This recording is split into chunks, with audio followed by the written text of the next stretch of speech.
Alright guys, today I'm going to replace these tie rod end links.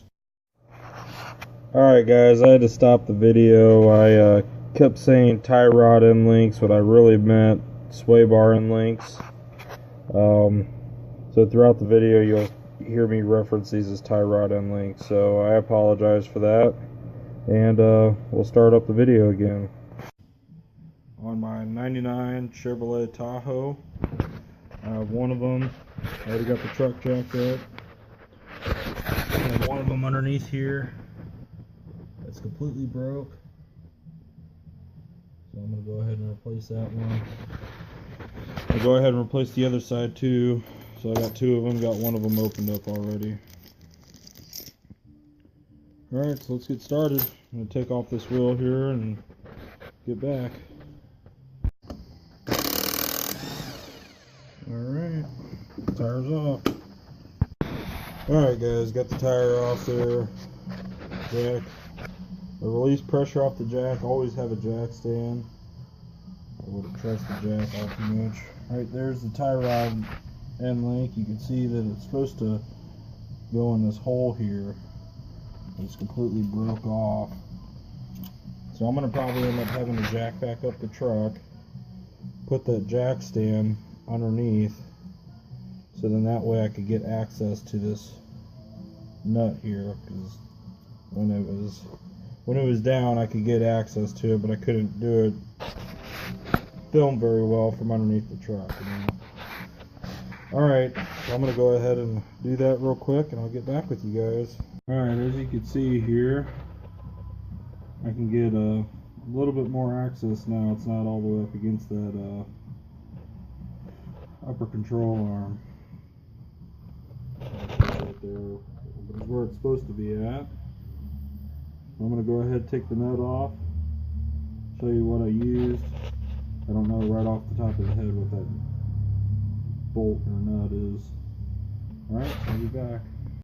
Alright guys, I'm back. I got the rest of the tie rod end link off. It was a 13 millimeter. This was the bolt side. I guess the side with the nut was the side that broke off. I ended up having to take a cutoff wheel, cut off the bottom of it, and then take a chisel, and drive off the washer that was on it, and then drive it back up out of there. That's just what happens when you live in the Rust Belt, so we'll get the new one on. Alright, I'll get the new one on and see you then. I'll show you what the tools I used. Alright guys, I'm back. I just wanted to show you guys something. If you live in the Rust Belt, I highly recommend to, paste everything with this anti-seize. Especially if you're going to keep the truck for us. I had to take off the tire on the other side and get the other side off. Can't seem to get the other side on. My bolt keeps running into the upper control arm, so maybe if I take off this other side I can move the sway bar up and get it all lined up into that hole. I had to do the same thing with the other one, except this one wasn't broke. I had to cut it because I couldn't get there's a cap underneath there to access the nut.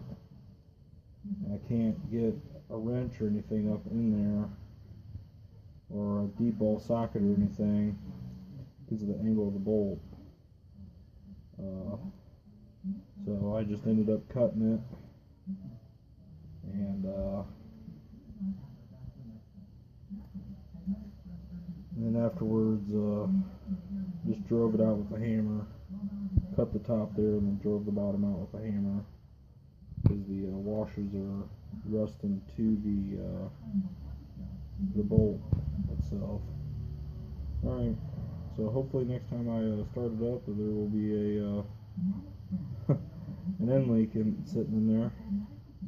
Alright, see you then.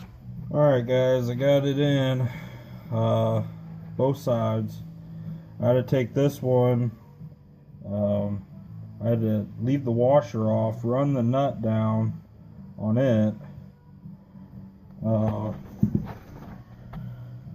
just to get it to hold so that I could go over to the other side. I had to do both sides at the same time. I tried running this one down, and then I tried going over to the other side and I couldn't get this middle part in. It just wouldn't want to go in.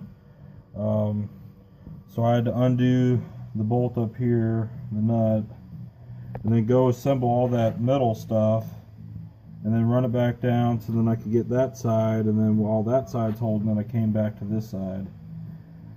Not what I was expecting. I've done this job before on a Ranger, and it was a lot easier than this. I wish the bolt was just a tad bit longer. Whoever installed, or the factory installed it, the threads were actually down inside the control arm. You have to take off that cap. I don't know if it's focusing. There's a cap that you take off to get to the threads. Well, when they did that, the threads were pointed almost all the way down to the bottom of the control arm, to where I couldn't get a wrench or anything in there. And that was on the other side. This side here was broke.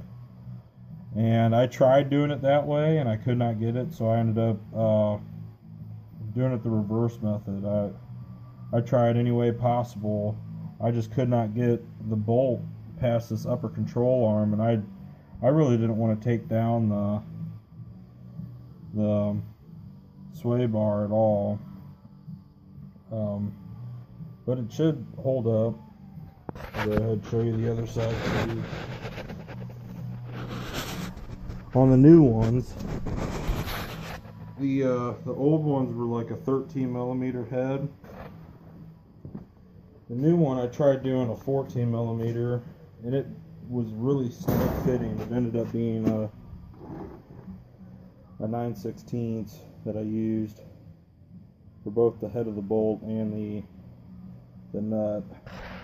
So, as you can see, that side there is done. Alright. So didn't have any more front end noises for a while. I gotta do inner tie rods. Those are pretty bad. And then I gotta replace the boot on this outer tie rod. It's been replaced. It's got a greaser on the bottom of them. I just greased it when I did the oil change. But anyway, I have to say the job took a little bit longer than expected, but it wasn't too difficult. I used various, I can't remember what all the tools I used. Various hammers and cold chisels. Kind of knock some of the stuff out of there, the rust belt. Alrighty, until next video, thank you for watching, and have a good day.